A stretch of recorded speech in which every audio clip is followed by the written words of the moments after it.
We're ready for our next speaker of the day. He's going to talk to you about the future of blockchain and how the next generation will solve technology's pain points. His name is Popo Chen, and he's the CEO and founder at Cobinhood, the world's first zero trading fee digital currencies exchange. He is also the founder of 17 Media, a leading live streaming platform across Asia with more than 5 million daily active users. As a 27-year-old serial entrepreneur, he has successfully exited 3 companies within 3 years. Welcome.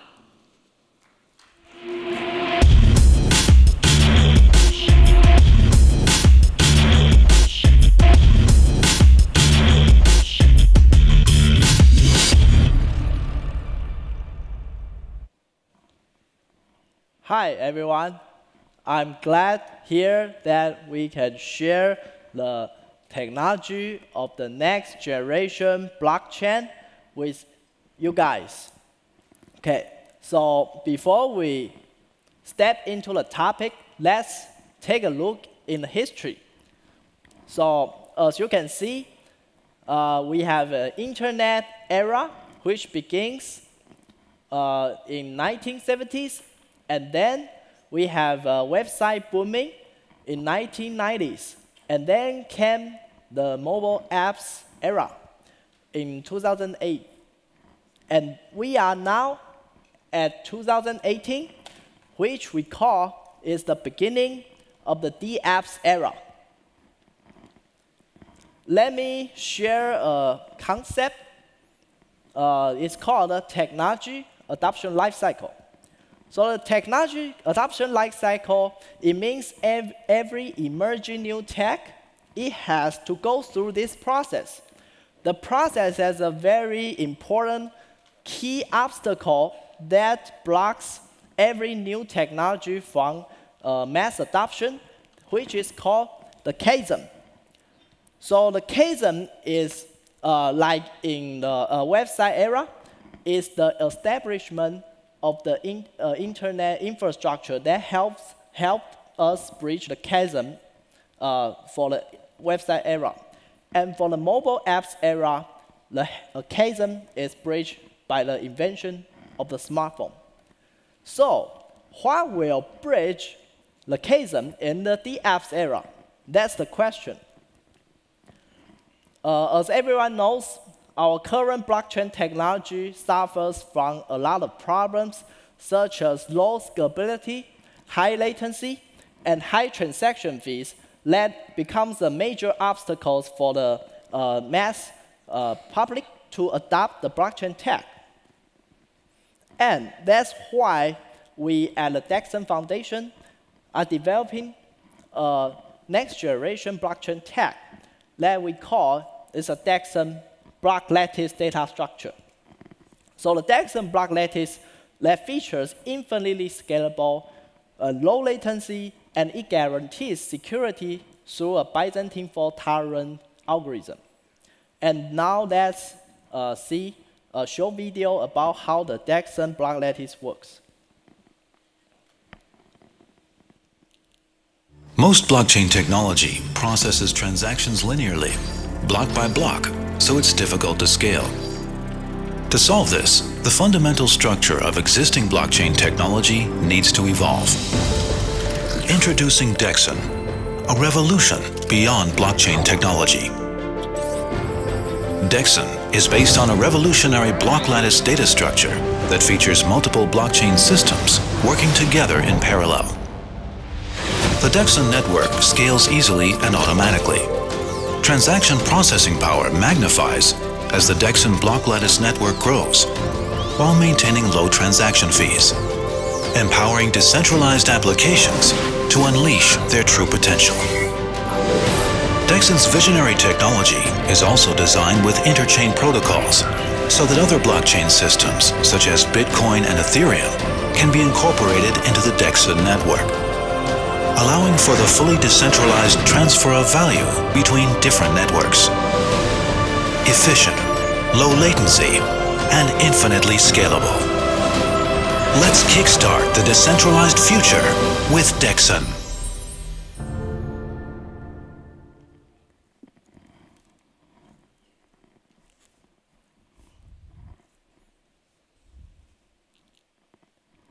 Yeah, it's an amazing video, right?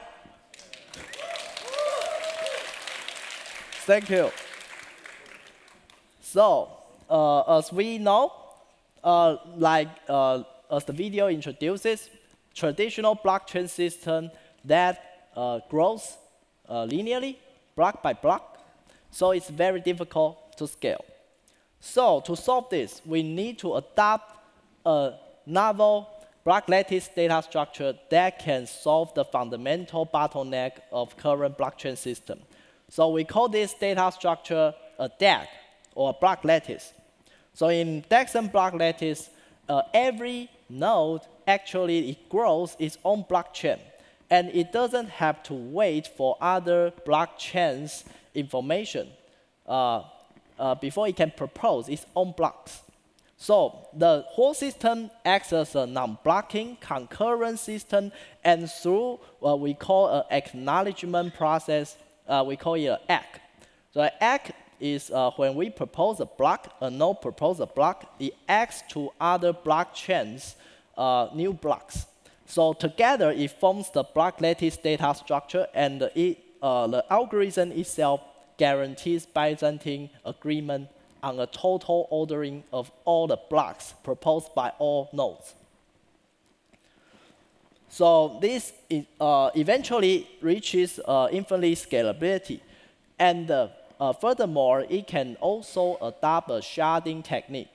So sharding means a node can scale to infinitely shards as it wants.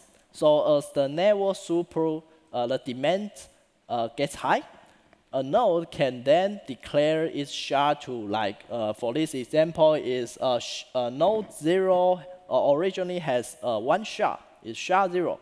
And it can declare to governance contract, and it can scale to like 3 shards. So the scalability of the throughput now scales 3 times.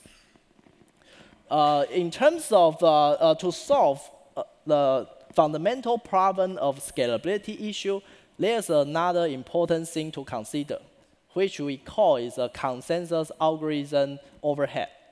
So as everyone may know, there's one very famous algorithm that's called PBFT. So it's called a practical Byzantine fault tolerance algorithm. So in a PBFT, actually, when you get a network with n nodes, and now you want to confirm like k blocks, you can see on the left-hand side, PBFT introduces like k times n squared message complexity. So because of the quadratic complexity introduces, it cannot be easily scaled. And it's related to the number of, K is actually like a TPS, a transaction per second. Is when your network needs to scale, your TPS goes high. And you can see as your K goes high, your communication cost also goes high. But in Dixon's block lattice, it stays at constant. Because of the, we introduced a new concept that is called an acking frequency. Acking frequency means every node periodically acts to other nodes' blockchains. And through this acking process, you can see that the actual throughput of the network doesn't depend on the acking frequency. So with the same acking frequency, all nodes working together can propose blocks in a non-blocking fashion, and thus has infinite scalability. And you can see on the right-hand side, the x-axis is the number of nodes. So as the number of nodes grow, the Dixon network still has a quadratic complexity. So the number of nodes can be scaled to like thousands at most. But we can adopt a very novel technique that is called cryptographic sortition. Cryptographic sortition is something that is adapted in, if everyone knows, is like Algorand, Definity, and this technique is very novel to reduce the overall communication cost from n squared to n log n. In n log n setting is considered as optimal communication cost, and it's very low and high efficiency. Let's talk about transaction latency. So as everyone knows, in Bitcoin, it takes about like several hours. In Ethereum, it takes minutes. In the next generation, some they call next generation blockchain tech, it takes like seconds. But Dexon, because of the block lattice data structure and the hacking frequency concept, it can together jointly reach sub-second probability 1 secure transaction finalization. And in terms of the fees, we first need to understand how the fees are determined. So let me give you an example. The fee is actually established as a free market between the miners of the blocks and the clients that use the system.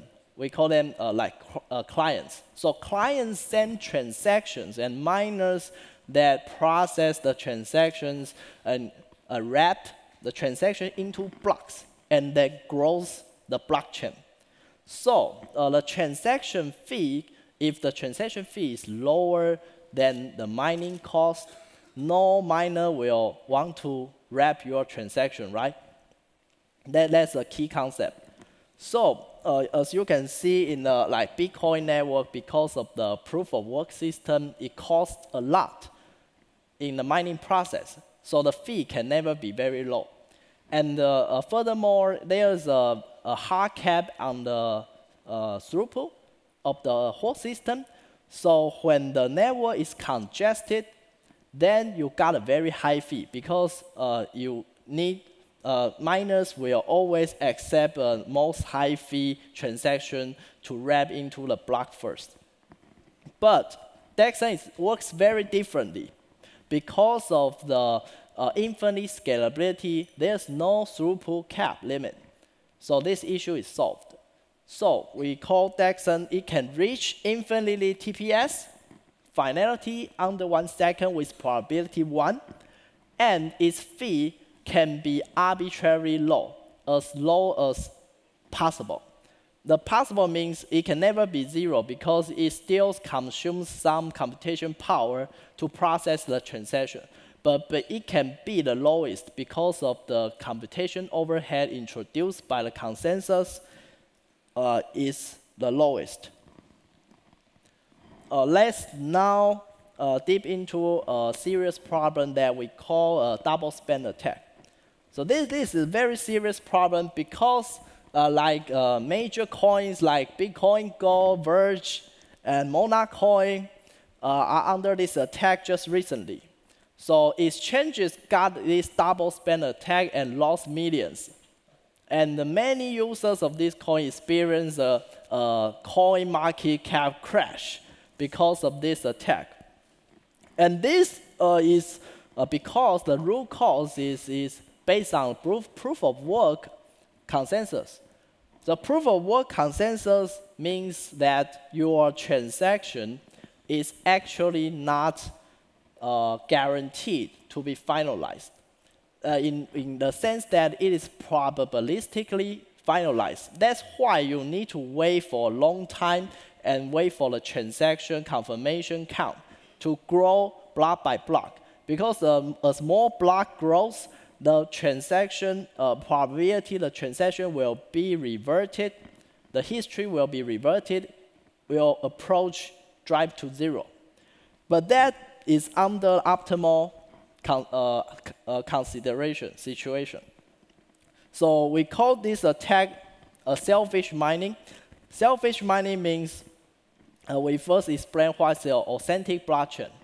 Normally, authentic blockchain is by the longest chain rule. So a blockchain which one has the longest chain will be selected as the authentic blockchain. So every miner then follows this authentic chain.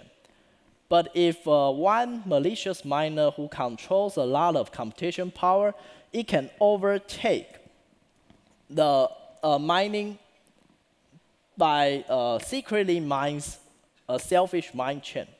So a selfish mine chain can actually grow faster than other authentic chain, and after it reveals its selfish mind chain, it overtakes the original authentic chain. So that causes the double spend attack.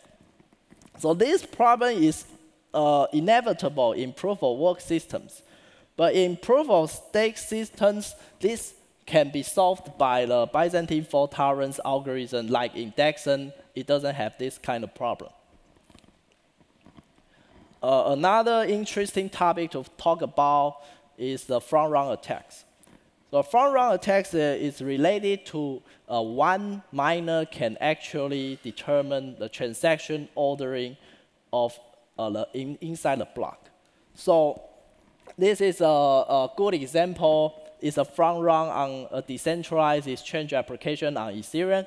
So if you can see like any miner or a user that can bribe the miner, it can always gain in advance transaction finalization, and then it can do arbitrage on the decentralized exchange. But like in, we can explain that in Dexon, because of no single miner can determine the transaction ordering. As you can imagine, as the block lattice grows, each blockchain acts to each other, and the total ordering of your block is not determined by one miner. It is actually determined by the average time that the whole majority network sees your block. So that, in that sense, no one can front-run anyone. That causes, we call it a real, fair blockchain system. Another problem related to the fairness is the randomness problem. So randomness, as everyone knows, there's a lot of like jackpot machine or poker games, dice games deployed in a DF smart contract. But the DF smart contract that does this kind of prediction market or gambling, that depends on unbiased random oracle. So it means that when we need to first trust the randomness is real random before we can really trust this kind of application. And the truth is these apps on the blockchain are not unbiased. And it's pretty much biased, as we will see later. So a malicious miner can actually manipulate the randomness as he wants. So if a jackpot machine can win the whole jackpot with like 1% probability, a malicious miner can actually win the whole jackpot anytime he wants if he controls a large portion of computation power. Another serious problem is we call the miner centralization issue. Miner centralization issue is particularly phenomenal in the proof-of-work system, because people form the mining pools, and mining pools is actually can collude and be controlled under one party. And as you can see that if a large portion of the computation power is controlled by one party, anyone in that party can launch a 51% attack. So yeah, the tragedy will play again. And no one wants that situation. So what we in the decentralized era we demand is the real decentralization, right? Yeah, so the real decentralization can only be realized through a way to scale out the number of nodes. But as we mentioned, that a PBFT algorithm that is adopted by like EOS or Telegram Open Network can hardly scale because of the quadratic message complexity. But in Dexon, it has a constant complexity no matter how much throughput it uses. So it can easily scale to like thousands of nodes. And then after you adopt a cryptographic sortition, a randomized DPoS method, you can scale to like millions of validator nodes. So these together can reach a fully decentralized future. In terms of energy efficiency, everyone knows proof of work system is causing the air pollution and the global warming problem. Yeah, and everyone don't like it. It's already exceeding a lot of countries' yearly energy consumption. And with like dedicated proof of stake system, like in next generation blockchain system, it has a higher energy efficiency. Dexon is also built with interchain operability. So the concept is it can bridge the assets, digital assets, and bridge the transactions through different blockchain networks if it conforms to bridging protocol. And for example, you can deposit Bitcoin onto the Dexon network and trade on Dexon with Ethereum and then withdraw. And Dexon itself has an asset trading protocol, and it's like high frequency and a very low latency trading engine. So all these together, we can cross the chasm of the DApps era with the launch and deploy of the Dexon network, because it can solve the fundamental problems of current existing blockchain technology that are the major obstacles to block the mass adoption of this tech. We are here very happy to announce that Dexon network has been invested by IDG Capital. So IDG Capital is a global top 10 VC, which has invested in many portfolio companies that has millions or billions of user base. And all these portfolio companies' user base will, we have an official partnership. They will all migrate onto the Dexon network and then help the majority of the people, the general public, to adopt the decentralized technology. Dexon also has it's a division called Dexon Labs, which we provide funding and incubate new startups that deploy the apps.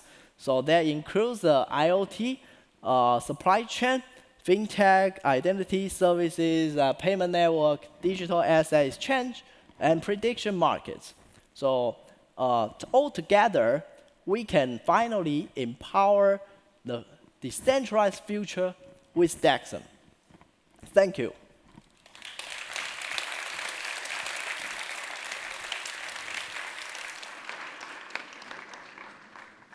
So now we have reserved some reserved time for Q&A session.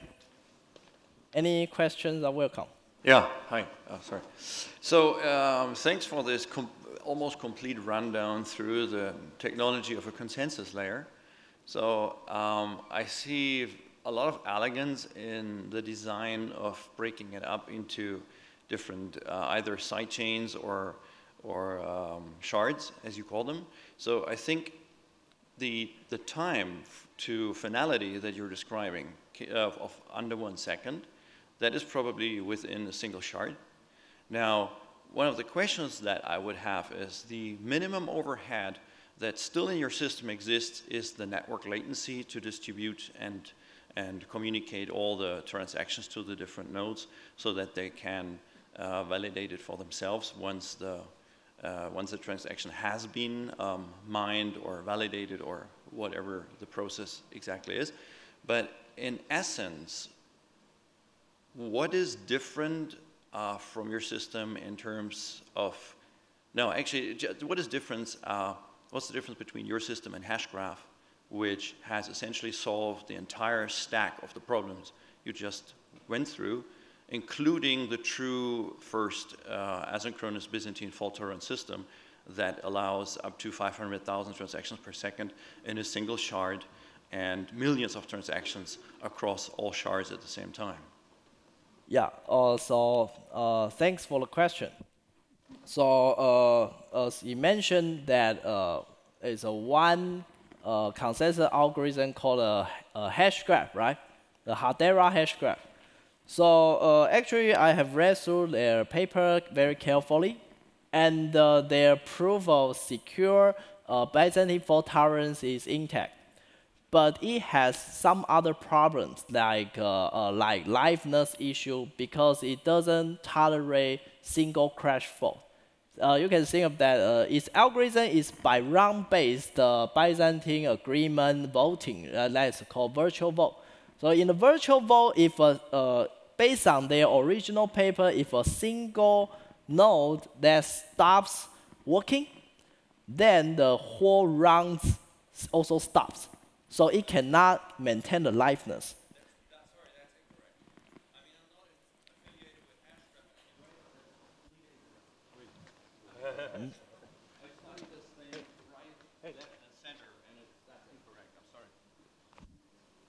So the liveliness is guaranteed.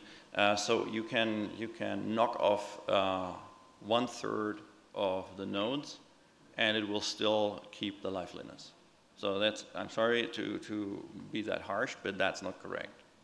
But actually, it tolerates Byzantine fault, but not a crash fault. So if you look into the algorithm carefully, you can find that. Because if like even a single node start participating, the rounds will never go forward. And another problem is you can see a hash graph uses the sync. It means that it's not by the hacking of on the block lattice like Dexon. It's through a random gossip. But the random gossip is you need to first guarantee your gossip is random before you can claim the algorithm is correct. So if the gossip pattern is not random because you cannot guarantee the random gossip pattern because you lack the unbiased randomness, right? You don't even have unbiased randomness, then how can you guarantee a random gossip? So if the gossip pattern is not random, the parasitic chain, like selfish mining chain, can grow and bias the consensus time. So we actually have a simulation model for like this kind of problem, and we can show that it actually may be biased on the consensus timestamp. Yeah. So and another problem is like in the syncing process of the hash graph. The syncing is actually a blocking operation. It's not an unblocking. So when node A syncs with node B, in the syncing process, node B and node A's operation are blocking. It cannot, because it cannot be parallelly syncing, so it got overhead. That is becomes more seriously as the number of nodes N grows large, because sync process is like random gossip and random blocking each other. So theoretically, the throughput will be less, but it's still very efficient. But in a WAN setting like in internet, because of latency of the syncing, it may block further. But in a local network, it works fine.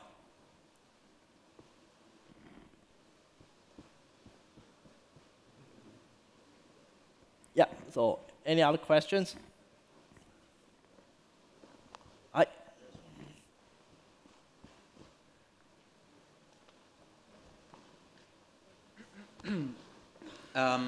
Hi, my name is Felipe. I'm also a developer starting to learn about blockchain technology.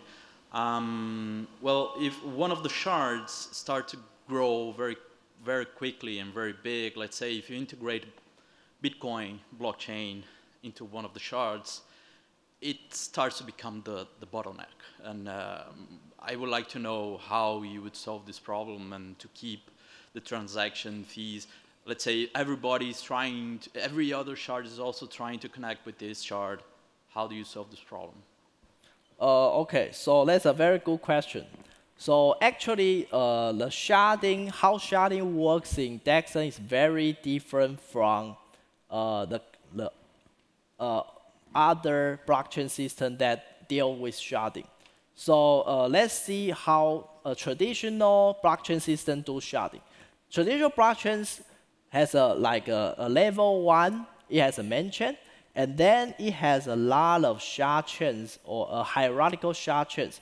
Or on the level 1, it has a lot of shards. There's two concepts. So like someone asked, like cross shards transaction latency may be higher, but these phenomena won't happen in Dexon network because Dexon network itself, it is a one network, but it can have each node declares its own number of shards. So if a network is now like 1K TPS, and each node can only maintain one shard, and then if the network whole capacity, because the validation of transaction is a whole network, right? It's not cut into shards because every node need to act to each shard by a like hash ring algorithm. It's a load balancer algorithm. So overall, the latency won't be higher cross shards because it's a single network. And most importantly, is that each node can actually declare its own number of shards, and the whole network actually don't depend on other shards, other nodes' declaration of their number of shards. It still keeps working.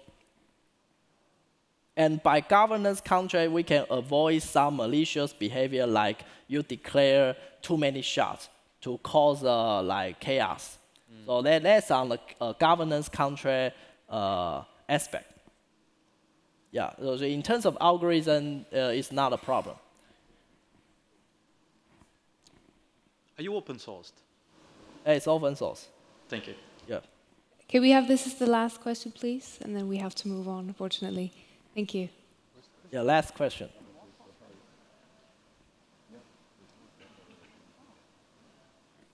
Okay.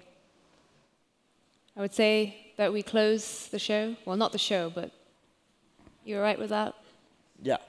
Yeah? Okay. Thank you so much. Thank you. Thank you. Thank you. Thank you, Popo.